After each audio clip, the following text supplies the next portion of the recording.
All right, so today we're diving into a topic that's been generating a ton of buzz lately, digital transformation. Yeah, it seems like everyone's talking about it these days. But what does it actually mean? That's the million-dollar question, isn't it? Because it's one of those terms that gets thrown around a lot, but not everyone really understands what it entails. Right, it can feel a little bit like a buzzword bingo sometimes. Yes, totally. So we thought it'd be helpful to do a deep dive into this topic, really break it down and explore what it takes for companies to not just survive, But actually thrive. right, in this increasingly digital world. Absolutely. So for this deep dive, we're using excerpts from a fascinating source. It's called Gestión Cambio Organizaciones Transformation Digital. Which translates to managing change in organizations towards digital transformation, for those of you who don't speak Spanish. Exactly. And I think the title itself gives us a clue about what this whole thing is really about. Yeah, it hints at the fact that this is not just about adopting some shiny new tech. It's a much deeper process, isn't it? It really is. It's about transforming the entire organization, how it operates, how it thinks, even its culture. It's like a complete organizational makeover. Exactly. So before we jump into the nitty-gritty, let's start with a basic definition. Okay, how would you define digital transformation? Well, based on what we've read so far, I'd say it's the integration of digital technology into all areas of a business. Okay, I like that. Right. And it's not just about adding tech on top of existing processes. It's about fundamentally changing how those processes work. Right. It's about using technology to create entirely new business models, new ways of interacting with customers, new ways of creating value. Absolutely. Yeah. And the source material really emphasizes this point. It's not just about incremental improvements. It's about using tech to achieve these massive game-changing goals. Yeah, it's about becoming a truly digital-first organization. Exactly. Now, the source material also highlights 4 key elements that are crucial for successful digital transformation. Okay, I'm intrigued. Lay them on me. All right, so we've got people, processes, technology, and culture. The 4 pillars. Exactly. And it makes sense, right? If you just focus on the technology and ignore those other elements. You're setting yourself up for failure. Big time. Because technology is just a tool. It's a means to an end. Exactly. And if you don't have the right people in place, the right processes, the right culture. That tool is going to be useless. Okay, so let's break down these 4 elements, starting with people. Sure. I mean, it seems obvious, but why are people so important in this whole digital transformation thing? Well, for starters, you need people who are digitally literate, who understand how to use these new technologies effectively. Right. It's not just about basic computer skills anymore, is it? It's about being comfortable with data analytics, Yeah. cloud computing, AI, all these rapidly evolving technologies. And it's about being able to adapt to new ways of working. Absolutely. Oh. Because digital transformation often requires people to change their roles, their responsibilities, even their entire mindset. It's a big shift. It is. And that's why change management is so crucial. Yes, because people are naturally resistant to change, aren't they? They are, especially when those changes might impact their jobs or their sense of security within the company. You know, I've seen this firsthand in so many organizations. There's this fear that technology is going to come in and take everyone's jobs. And it's a valid fear. It is, but it's often amplified by poor communication and a lack of transparency from leadership. Right. If companies don't address those fears head on, Yeah. if they don't involve their employees in the process and give them the support they need, that resistance to change can really derail the entire transformation. Totally. So it's crucial to create a culture where people feel empowered to embrace these new technologies, to see them as opportunities rather than threats. Absolutely. Okay, so people are key, They are. but what about processes? Processes are the workflows that make a company tick everything from how they approve expenses to how they handle customer service requests. Right. It's how the work actually gets done. Exactly. Right. And during digital transformation, you need to rethink and optimize those processes to leverage digital tools effectively. So it's not just about slapping new tech onto old ways of doing things. Not at all. That's a recipe for disaster. Got it. So how do you actually go about rethinking those processes? Well, it starts with identifying the bottlenecks, Mm. the inefficiencies, the areas where things are slow or cumbersome. Okay, so you're looking for those pain points. Exactly. And then you figure out how technology can help streamline those processes, Yeah. automate tasks, improve efficiency. And this is where things like ERPs and CRMs can come into play, right? They can. An ERP or enterprise resource planning system is basically a centralized hub for all of a company's core processes. So think finance, HR, supply chain management, all in one integrated system. Exactly. Yeah. And CRMs, or customer relationship management systems, are all about managing those customer interactions. Sales, marketing, customer service, all that good stuff. Right, and these systems can provide incredibly valuable insights into customer behavior preferences and pain points. And that data becomes even more important during digital transformation, right? Absolutely. Yeah. Because you're making big changes, so you need to know if those changes are actually working. Makes sense. Data-driven decision-making becomes crucial. It does. Okay, so we've got people, we've got processes. What's next? Well, we can't forget about technology itself. Of course not. That's the engine that drives this whole transformation. But it's not just about buying the coolest gadgets, right? Definitely not. It's about choosing the right technologies for your specific needs. Technologies that align with your business goals, your budget, your existing infrastructure. And it's about making sure those technologies integrate seamlessly with each other. Right, because you don't want to end up with a bunch of siloed systems that don't talk to each other. That creates more problems than it solves. Okay, so choosing the right tech and making sure it all works together. That's key. Got it. Now, what about that final element, culture? That seems a bit more nebulous. It is. It's the intangible but incredibly powerful force that shapes how people think, act, and interact within an organization. It's the vibe, the personality of the company. Right? And for digital transformation to truly succeed, you need a culture that embraces change. A culture that encourages collaboration, experimentation, innovation. Exactly.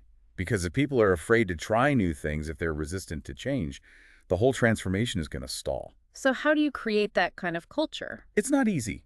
It takes time and effort. It starts with leadership, setting the tone, demonstrating their own commitment to change, and fostering an environment where people feel safe to experiment and learn. So it's about creating a culture of psychological safety. Exactly. Where people feel comfortable taking risks, asking questions, even making mistakes. Because mistakes are opportunities to learn, right? They are. Okay, so we've laid out those 4 key elements: people, processes, technology, and culture. They're all interconnected, aren't they? They are. You can't really focus on one without considering the others. Exactly. Now, the source material dives into a 5-stage roadmap for tackling digital transformation. Okay, I'm all ears. What's the first stage? It's called diagnosis and initial assessment. Sounds like a trip to the doctor. Kind of. It's about taking a thorough look at your organization before you embark on this major transformation. So you're assessing your current state. Exactly. Identifying your strengths and weaknesses, setting clear goals for what you want to achieve with digital transformation, and figuring out where the skill gaps are within your workforce. Okay, so it's about laying the groundwork, getting a clear picture of where you are before you start heading towards where you want to be. Precisely. Makes sense. And this is where tools like SWOT analysis and company culture surveys can be incredibly helpful. A SWOT analysis helps you assess your internal strengths and weaknesses, as well as the external opportunities and threats that could impact your transformation. And those company culture surveys can give you valuable insights into how your employees are feeling about this whole thing. Are they excited, hesitant, terrified? You need to know. It's like taking the pulse of the company before you start prescribing the medicine. I like that analogy. Data is king. Okay, so stage 1 is all about laying the groundwork, getting a clear picture of where you are before you start heading towards where you want to be. Right. And once you've got that solid foundation, you move on to stage 2, which is designing the transformation strategy. Okay, so this is where the rubber hits the road. We've done the analysis, now it's time to make the plan. Right. This is where you develop that detailed roadmap, timelines, milestones, who's responsible for what, and crucially communicating the WHY behind it all. Why are we making these changes? What are the benefits for the company, for our customers, and for our employees? You need to get that message across clearly. You know, I've been through enough organizational change initiatives to know that communication is where things often fall apart. There's a lot of talk about transparency, but in reality, people are often left in the dark about what's happening and why. Oh, I've seen that too. It creates so much unnecessary anxiety and resistance. Exactly. So how do you avoid that communication breakdown? Well, it starts with leadership being on the same page. If the executives aren't united in their vision and commitment, that trickles down and creates confusion and mistrust throughout the organization. Makes sense. So strong leadership is absolutely essential. Absolutely. Right? Those at the top need to be the champions of this transformation, walking the walk, not just talking the talk. Their actions speak volumes. Agreed. Okay, so we've got the plan. We've communicated it clearly. What's next? Stage 3 brings us back to the people managing talent and company culture.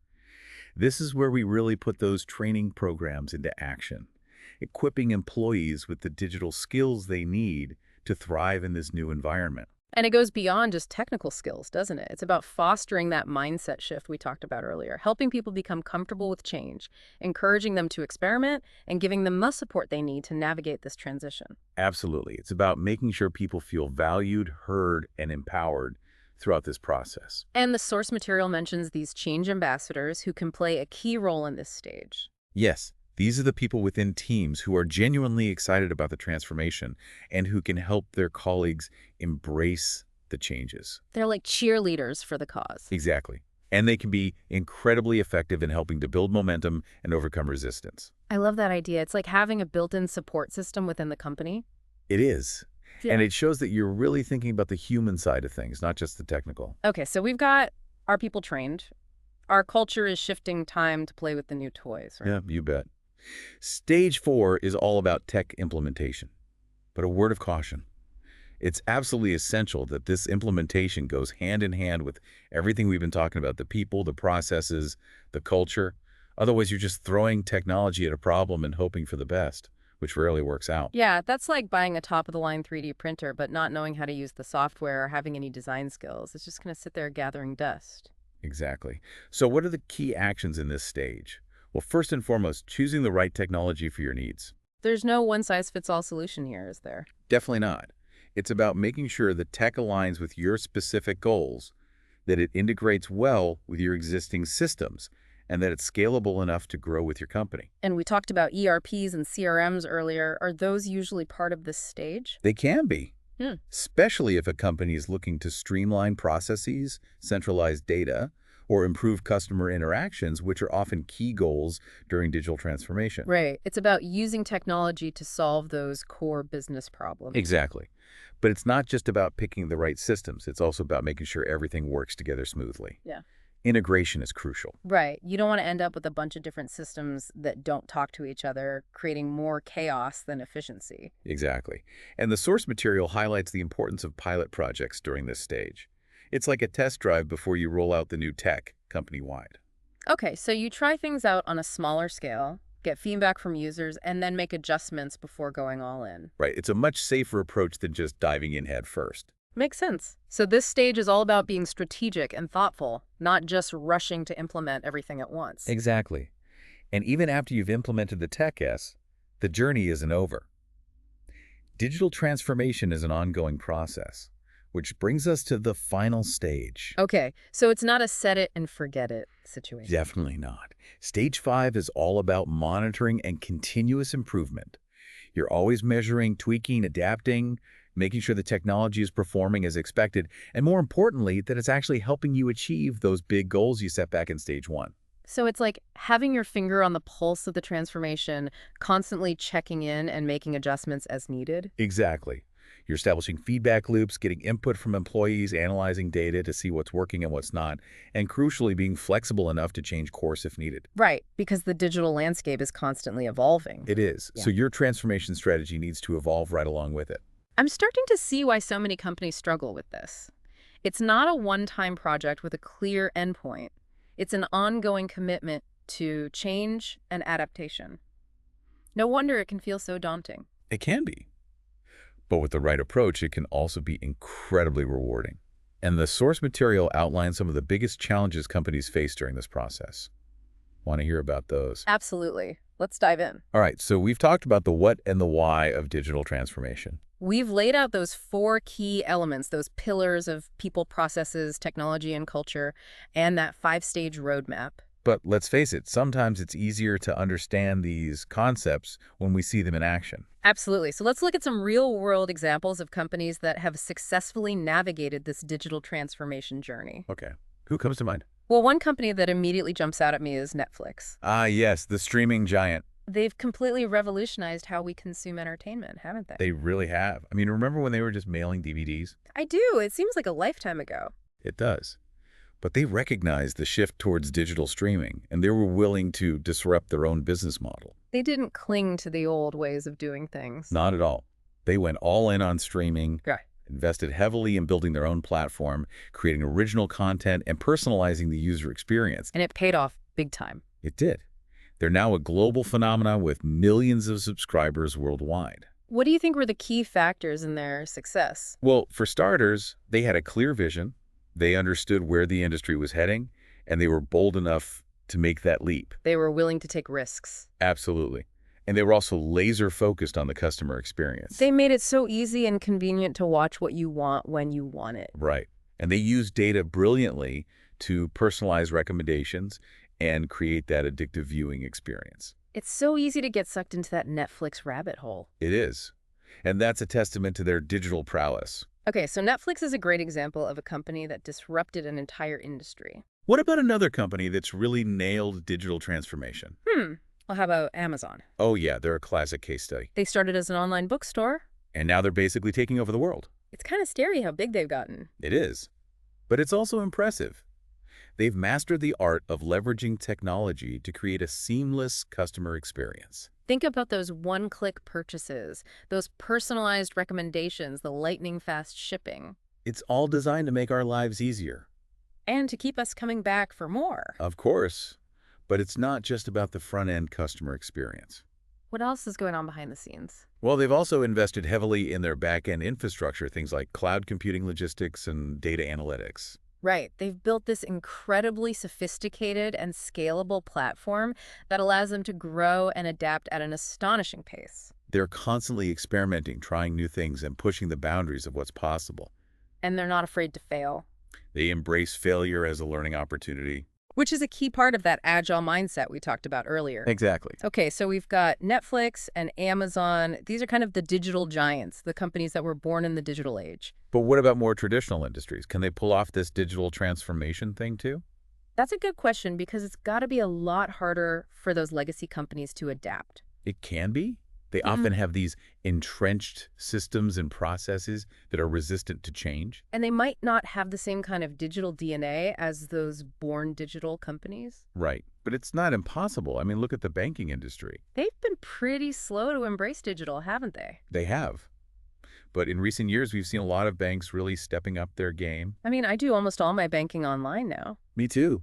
It's so much more convenient. It is. And a lot of banks are now offering these really sophisticated mobile apps with features that rival those of the fintech startups. Right. They're realizing that they need to provide a seamless digital experience if they want to stay competitive.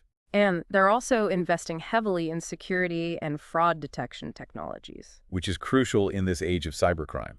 Absolutely. But it's not just about the technology, right? Right. It's also about the people and the culture. Because if those bank employees aren't on board, if they're resistant to these new ways of working, the whole transformation is going to stall. Exactly. That's why change management is so crucial in these situations. You need to bring people along on the journey, help them understand the why behind the changes, and give them the support they need to adapt. And you need to address those fears about job displacement head on. Because those fears are real. They are. Right. But digital transformation doesn't have to mean job losses. It can also create new opportunities. Right. It's about upskilling and reskilling the workforce, preparing people for the jobs of the future. Exactly. Okay, so we've seen some inspiring examples of companies that have really embraced digital transformation and turned it to their advantage. But let's be honest, it's not always a smooth ride, is it? Definitely not. There are bound to be challenges and setbacks along the way. There are. And the source material we're using today does a great job of outlining some of those common pitfalls. Okay, so let's talk about what not to do during digital transformation. What do you think is the biggest mistake companies make? Well, based on what we've read, I'd say it's starting with the technology instead of the strategy. Ah, yes, the classic shiny object syndrome. It's so tempting to just jump in and buy the coolest new gadgets, but if you don't have a clear strategy in place, You're just setting yourself up for failure. right, you end up with a bunch of expensive technology that doesn't actually solve any of your core business problems. Or worse, it creates new ones. So step one is always define your strategy, figure out what you're trying to achieve with digital transformation, and then choose the technologies that will help you get there. Exactly. Don't let the technology tail wag the strategic dog. Okay, strategy first, technology second. Got it. What's another common pitfall? Underestimating the importance of change management. We've talked about this a lot, but it really can't be overstated.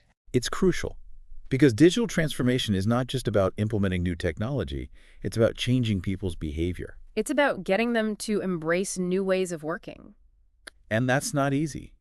People are naturally resistant to change, especially when it comes to their work. So you need to be very thoughtful and intentional about how you manage that change process. You do. You need to communicate clearly, provide training and support, involve people in the decision-making process, and address their concerns head-on. Right. If people feel like they're being left out of the loop, if they don't understand why these changes are happening, they're going to resist. Absolutely. Okay, so strategy change management. What else should we be wary of? Trying to do too much too soon. Ah, yes, the boil the ocean syndrome. It's tempting to want to tackle everything at once, but that can quickly lead to overwhelm and burnout. And probably failure, too. Exactly. It's better to start small focus on a few key areas, achieve some quick wins to build momentum, and then gradually expand from there. So prioritize, pick your battles, celebrate those early victories. Exactly. Those early successes can help to build confidence and enthusiasm for the larger transformation. Makes sense. Okay. Okay, so we've got starting with technology, underestimating change management, trying to do too much too soon. What else? Being too rigid in your planning.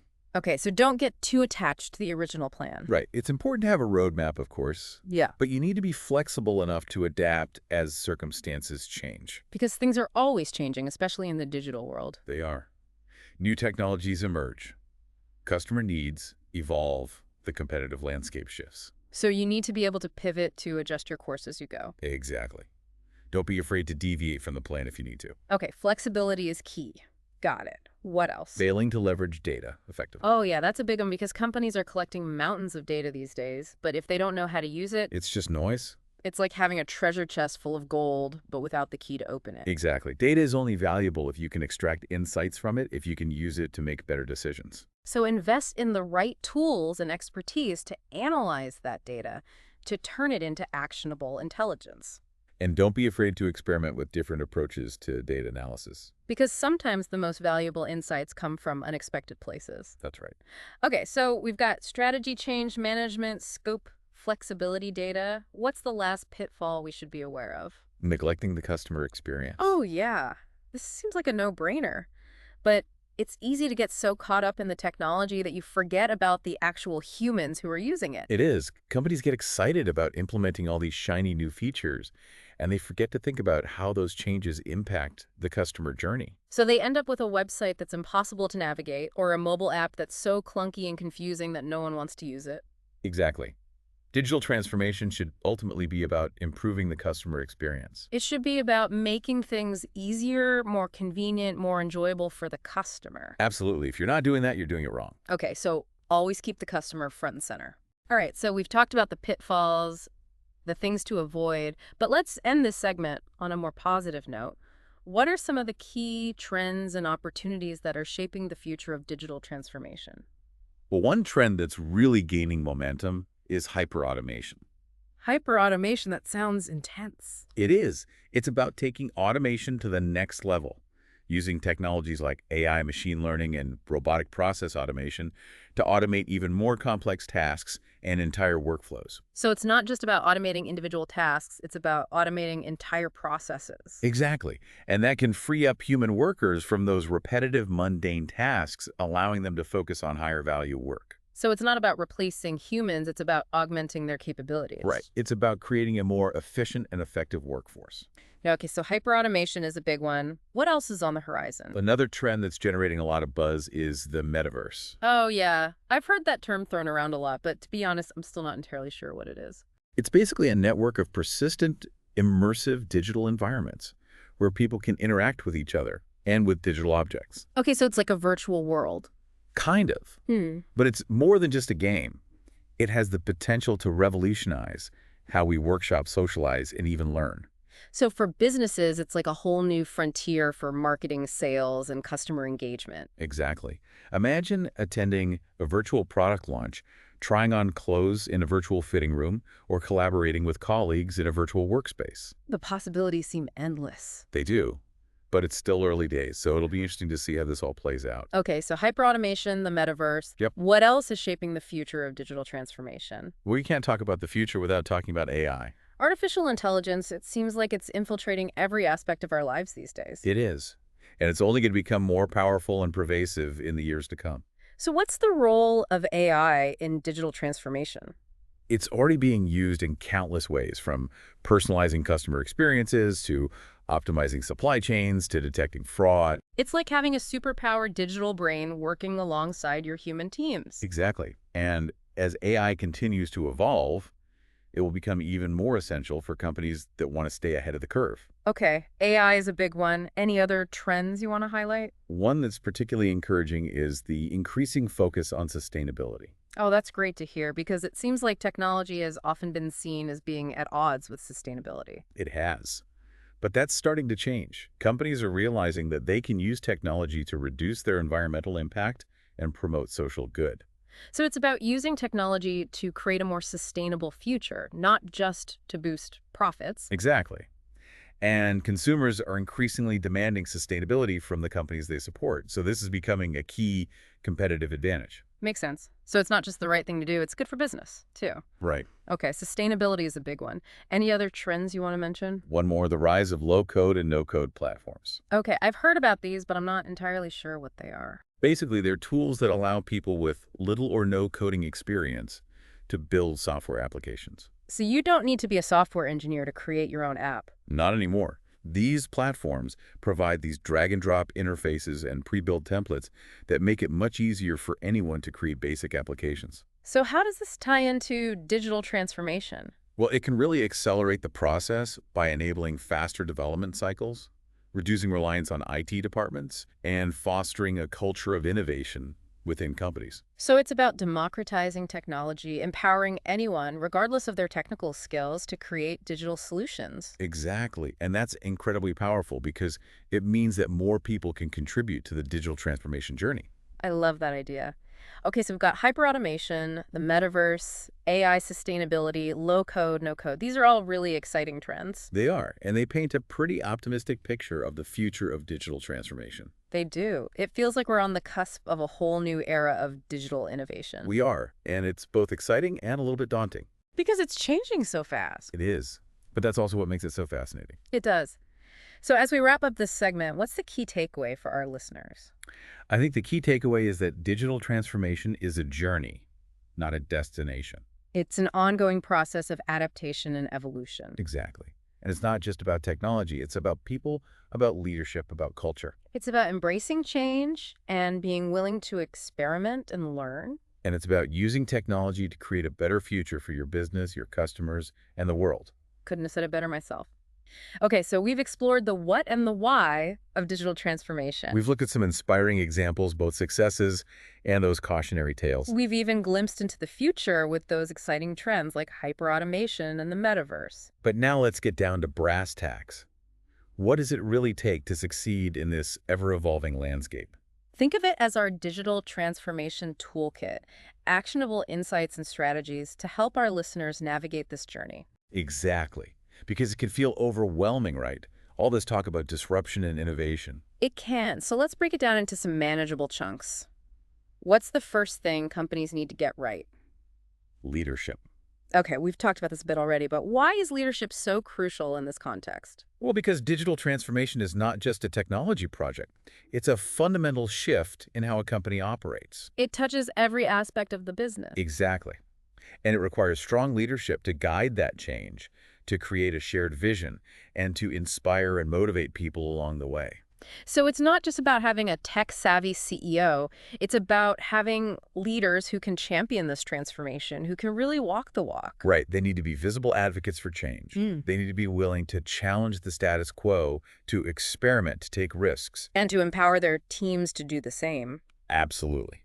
Because digital transformation can't happen in a top-down hierarchical way. It requires a more collaborative approach. Where everyone feels like they have a stake in the outcome. Exactly. Leaders need to create that sense of shared ownership. Okay, so leadership is paramount. Absolutely. What's another key principle for success? Customer centricity. We've touched on this before, but let's dive a bit deeper. Sure. So what do we mean by customer centricity? Well, it's really about putting the customer at the heart of everything you do. Using technology to create better experiences for them. Exactly. And that means truly understanding your customers, their needs, their pain points, their aspirations. And using data to personalize those interactions. Absolutely. Data is your secret weapon here. It can help you to tailor your products and services to meet those individual needs. And to create those seamless, delightful experiences that build loyalty. Right. Customer centricity is about using technology to build stronger relationships, not just to automate transactions. So it's about humanizing the digital experience. Exactly. Okay. Yeah. Leadership, customer centricity, what else? Agility. Oh, this one's big, isn't it? Because the pace of change is only accelerating. It is. Companies need to be able to adapt quickly to new technologies, new competitors, new customer expectations. It's not enough to just have a plan. You need to be able to pivot to adjust course as needed. Right. You need to be constantly scanning the horizon, looking for those emerging trends, and being ready to make changes. So how do you build that kind of agility into your organization? Well, it starts with embracing experimentation. Encouraging people to try new things, even if they might fail. Exactly. Failure is a valuable learning opportunity. It is. So create a culture where people aren't afraid to take risks, to challenge assumptions, to think outside the box. And to learn from those experiences, whether they're successes or failures. Okay, so experimentation is key. Absolutely. But it's not just about being agile in terms of technology, right? It's also about being agile in terms of people and processes. Right. You need to be able to adapt your organizational structure, your workflows, your decision-making processes. To keep pace with this rapidly changing environment. Exactly. And that requires a more fluid and flexible approach to work. Okay, so agility is all about being adaptable, being responsive, and being willing to embrace change. What's another key principle for success? Collaboration. Okay, because digital transformation can't happen in silos, right? It can't. You need to break down those barriers between departments, between teams, even between companies. To foster a more collaborative and interconnected way of working. Exactly. And that means creating a culture of open communication, transparency, and shared goals. So everyone is working together towards that common vision. Right. Because the best solutions often emerge from those unexpected connections, from those cross-functional collaborations. It's about harnessing the collective intelligence of the organization. Exactly. Okay, so leadership, customer centricity, agility, collaboration, and one more. Continuous learning. Yes, because in the digital world, you can't just stand still, can you? You can't. The technology is constantly evolving. New tools and platforms are emerging. Best practices are changing. So it's about staying curious, about staying up to date, and about being a lifelong learner. Absolutely. Yeah. And that goes for everyone in the organization, from the CEO to the frontline employees. So create a culture where learning is encouraged, where people feel supported in their professional development. And where they have access to the resources and training they need to stay ahead of the curve. Okay, so we've outlined those key principles for success. The foundation for digital transformation. But let's get even more practical. What are some tangible strategies that companies can use to start putting these principles into action? Well, one of the most effective strategies is to start small. Don't try to boil the ocean. Exactly. Identify a few key areas where you can make a meaningful impact relatively quickly. Achieve some quick wins to build momentum and demonstrate the value of digital transformation. Right. Those early successes can help to build confidence and enthusiasm for the larger transformation. And they can help to secure buy-in from stakeholders who might be skeptical. Absolutely. So don't be afraid to start small and then scale up from there. Okay, so start small, focus on those quick wins. What else? Embrace data-driven decision-making. We've talked about this a lot, but it's worth repeating. It is. Data is your compass. It can help you to make more informed decisions, to track your progress, and to identify areas for improvement. But it's not just about collecting data, it's about using it effectively. Right. Invest in the right tools and expertise to analyze that data, to extract meaningful insights, and to turn those insights into action. Data without action is useless. Exactly. Okay, so data is key. What else? Communicate clearly and often. Yes, communication is everything. It is, especially during times of change. People need to understand why these changes are happening, how they will be impacted, and what's expected of them. So be transparent, be proactive, and be consistent with your communication. And don't just rely on email or memos. Use a variety of channels to reach people. Town hall meetings, team huddles, videos, even social media. Right. The more you can keep people informed and engaged, the smoother the transformation will be. Okay, communication is crucial. What else? Don't be afraid to experiment. We talked about this earlier, but it's worth repeating. It is. Digital transformation is all about trying new things, seeing what works, and learning from your mistakes. So create a culture of experimentation where people feel safe to take risks and to challenge the status quo. And to fail fast. Fail fast so you can learn fast. Exactly. Okay, experimentation is essential. What else should we keep in mind? Focus on building a sustainable digital ecosystem. Okay, what does that mean exactly? Well, it's about creating a technology infrastructure that's not just about the latest and greatest gadgets, but one that's scalable, flexible, and can adapt to future needs. So it's about thinking long-term, not just short-term gains. Right. Choose technologies that can integrate with your existing systems, that are interoperable, and that can evolve as your business grows and changes. Okay, so build a solid foundation. Exactly. What else? Don't underestimate the power of partnerships. You mean collaborating with other companies or technology providers? Right. You don't have to go it alone. Partnering with those who have expertise in specific areas can help you to accelerate your transformation, to gain access to new technologies and capabilities, and to mitigate risks. It's like having a team of experts in your corner. Exactly. And finally, and perhaps most importantly, celebrate your successes. Ah, yes. We need to celebrate those wins, big and small. We do, because digital transformation can be a long and challenging journey, and it's important to acknowledge the progress that you're making. To recognize those who are contributing to that success. And to create a sense of momentum and excitement. So celebrate those milestones, have some fun, and don't forget to give yourselves a pat on the back. Absolutely. Well, I think we've covered a lot of ground today. We have. We've demystified digital transformation, explored those key principles for success, and provided some practical strategies for getting started. And hopefully we've inspired our listeners to embrace this journey. Because it's not just about technology, it's about creating a better future. For our businesses, our customers, and the world. So if you're feeling overwhelmed, just remember, you don't have to do it all at once. Start small, focus on those key principles, and be bold. The future is digital. And it's full of possibilities. So let's go create it.